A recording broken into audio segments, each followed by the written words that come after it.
Est-ce que le divorce, c'est un échec? Oui.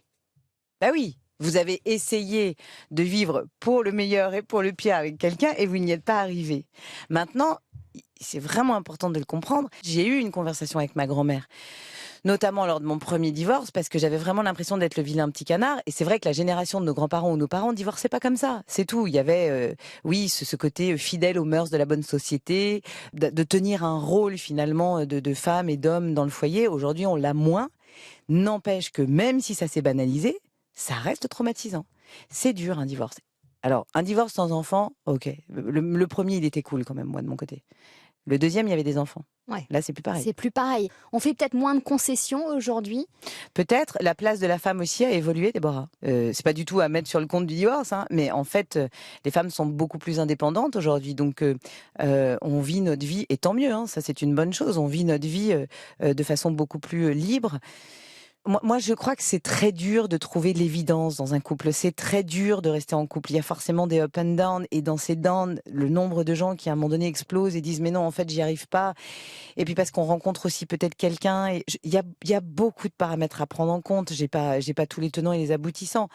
Il faut essayer de faire au mieux. Et parfois, c'est pas très grave si on n'y arrive pas. Mais il y a les enfants dans tout ça. Mais, Et c'est parfois pour voilà. eux d'ailleurs qu'on n'ose pas divorcer aussi.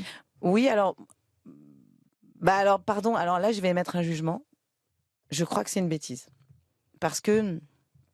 Est-ce qu'on les rendra plus heureux parce on reste en couple alors qu'on n'est pas heureux? Les enfants sont des éponges. Ils sont des vraies éponges.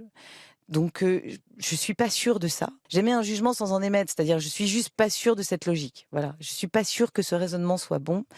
Maintenant, ça a été très dur, effectivement, quand on a dû leur parler. Ça a été très dur d'avoir à faire certains cheminements à quatre, même si on était divorcés. Moi, j'ai beaucoup de chance parce que le papa de mes enfants est quelqu'un d'intelligent et qu'on a toujours fait tout ensemble. Et que pendant que je vous parle à Paris, il est dans le sud avec mes enfants, là où moi j'habite. Et que forcément, c'est on a réussi notre divorce. C'est ce que j'allais Voilà. dire. Est-ce qu'on peut Voilà. réussir son Oui, divorce? oui, et encore oui. Il faut juste que les deux adultes soient intelligents parce que on le fait pour nos enfants.